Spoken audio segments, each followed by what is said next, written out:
What would you do if you were starving at a party, and a huge, delicious-looking sandwich sat completely untouched for over an hour? Would you go for it? In today's story, our protagonist's choice to do just that led to a social catastrophe he never saw coming. I need to know if I'm the monster here, because what I thought would be a total non-issue has ballooned into a huge problem. And it's barely 7 a.m. as I'm dealing with the fallout.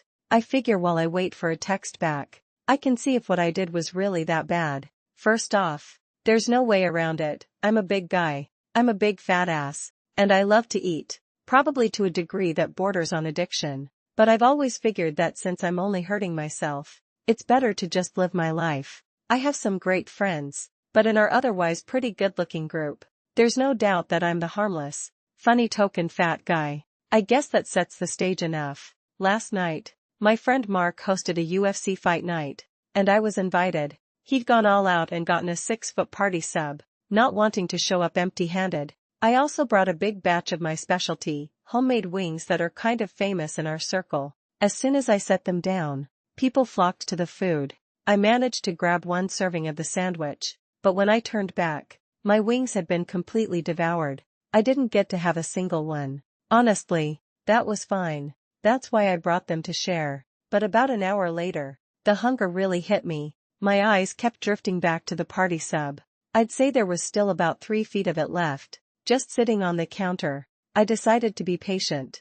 I waited a full hour, then another half hour. No one had touched it. People were still munching on chips and pretzels, but the sandwich was being ignored. So, I thought, screw it. I walked over, sliced off about half of what was left, so, 1.5 feet, and ate it. He told himself he was just satisfying his hunger, that no one would mind. He was completely unaware that this single decision would ignite a firestorm and make him an outcast in his own circle of friends. The last 1.5 feet of the sub sat there for another 10 or 15 minutes. No one said a word, no one even looked at it. So, I ate the rest. Of course, with perfect, terrible timing, just as I was swallowing the last bite, Mark's girlfriend, Chloe, walked over. "Hey, where did the rest of the sandwich go?" she asked. The room seemed to fall silent. It felt like everyone turned to point at me, the guilty party with crumbs still on his shirt. I guess they had noticed me systematically taking down the sub.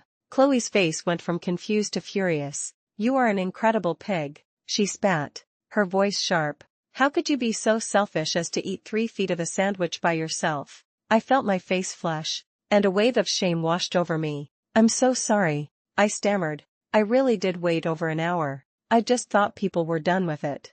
I tried to explain. "Everyone ate all the wings I brought, and I didn't get any." She shot back instantly. "You brought them too. Share. Leo, if someone had eaten over half the wings by themselves, that's not fucking sharing, is it?" It was at that moment a popular commenter on my post pointed out the exact hypocrisy I'd missed entirely. I was bummed that others ate all the wings and I didn't get any, just like the people complaining about the sandwich I ate. I was so focused on my own hunger that I inflicted the exact same feeling on everyone else, desperate to fix it. I offered to order pizzas or even drive to Subway to get more sandwiches, but Chloe just scoffed. "That's a pathetic offer," she said. "This sub was from a local shop owned by my friends. It was special." I mumbled another apology, but the damage was done. The rest of the night was horribly tense, and I felt like every eye in the room was on me. This reveals Leo's greatest blind spot, his inability to see his actions from anyone's perspective but his own.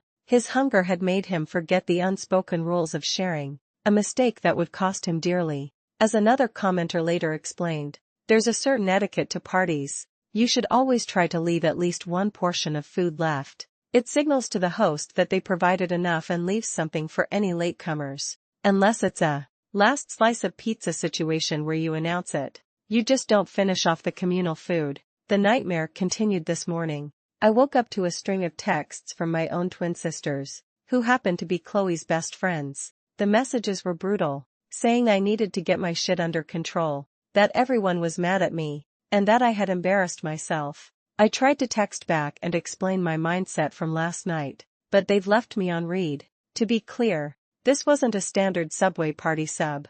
It was from a local place and was about 1.5 times the width of a regular sub. It was still a ton of food, don't get me wrong. But for me, it was probably equivalent to about 5 Subway footlongs, which I can easily eat in an afternoon. Still, I get that it's a ridiculous amount of food. I was selfish, but was I truly the asshole for eating a sandwich that nobody else seemed to want? In the end, the story isn't just about a sandwich. It's about social awareness and remembering that being part of a community means considering others, even when your own desires are screaming for attention. It's a hard lesson in seeing your actions from the outside looking in. So, what do you think? Was there any way Leo could have handled his hunger without becoming the party villain, or was the conflict inevitable?